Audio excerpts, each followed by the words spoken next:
Time is a human invention. The rotation and translation movements of the Earth is what gives you time, and we have come up with this little device to measure that. I mean, it is kind of crazy.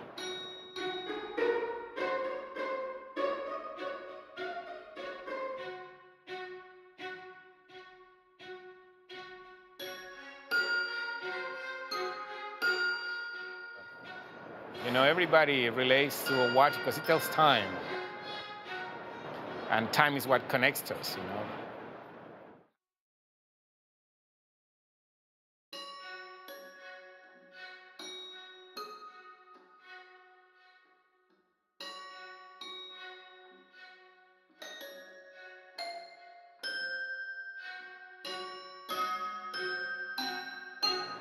For the last 2 years, I've been working here in this small shop in Grand Central.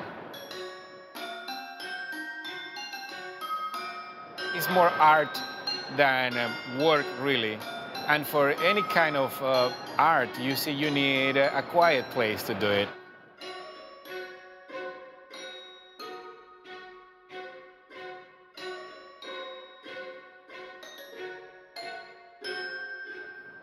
People don't know what a watchmaker is. People think that a watchmaker is the guy who changed the battery of your watch in a corner. But that is not watchmaking.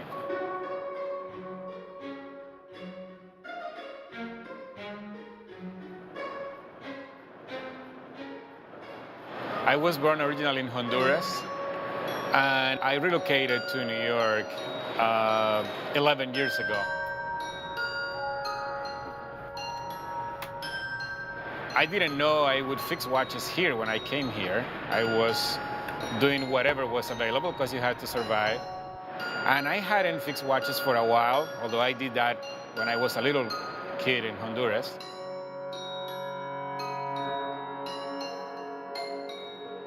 Many people who comes here from other countries, everybody has a skill, something to offer. It's very common in those countries to have a trade and then use that trade to make it through college.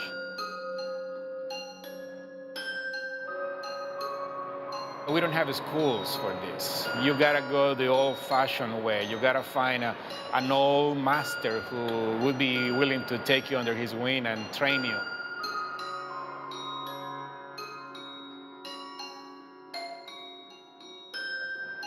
When I came here to make it like everybody else, I decided to try watchmaking again.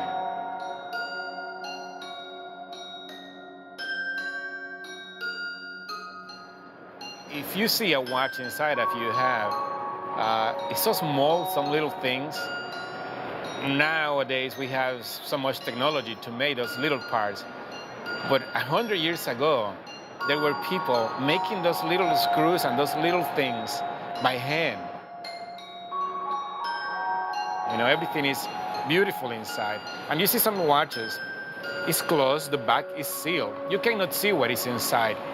But it's beautiful. It's still beautiful even though you cannot see it.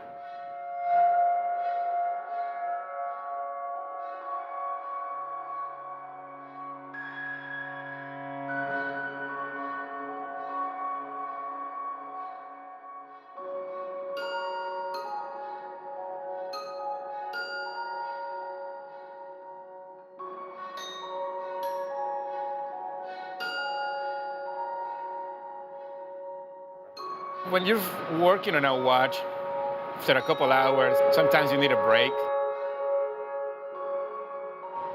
But the type of break you need, it cannot be, I mean, the change is so sudden. Like, I'm in a little cubicle fixing a watch, and then you just open the door of the shop and you see Grand Central.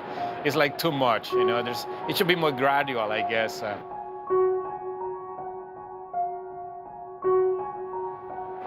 Every time is rush hour here.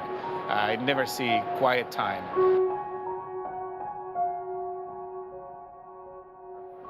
There's no comparison.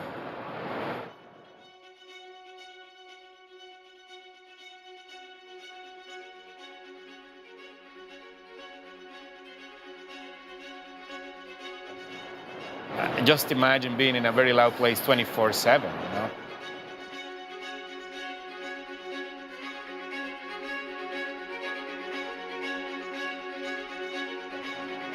Even those who say that they enjoy people all the time, they need also, a little moment alone.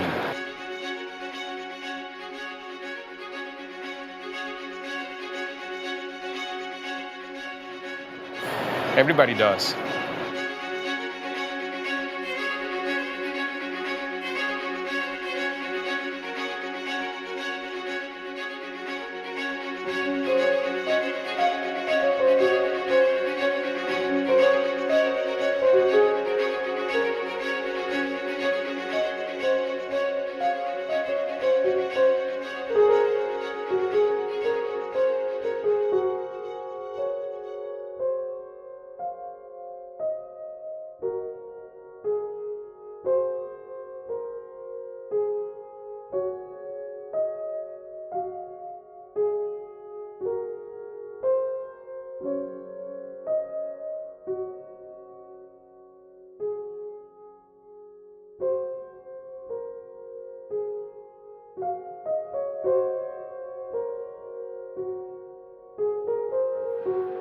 The lifestyle you have when you're a watchmaker is 8 hours of your day where nobody talks to you, you're in a quiet place, there's no distraction.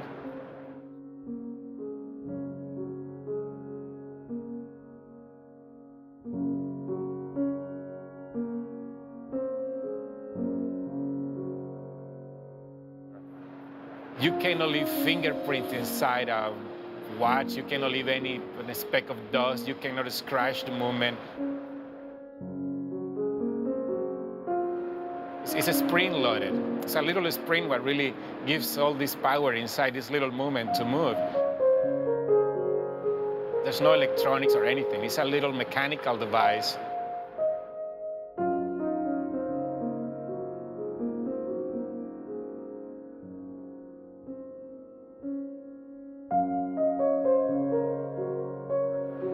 Especially in very busy cities like New York, everybody depends so much on time and it becomes a habit. And even people who don't wear a watch all the time, they have their cell phones now with displaying the time all the time. And everybody's checking that every 5 seconds. And there's no need for that. You become like a slave of punctuality and time.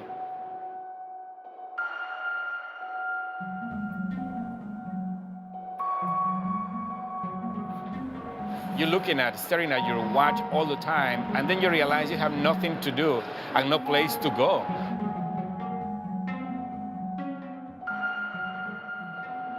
You see, not too long ago, people are still, in some places, I guess, people are still looks up to the sky to tell the time.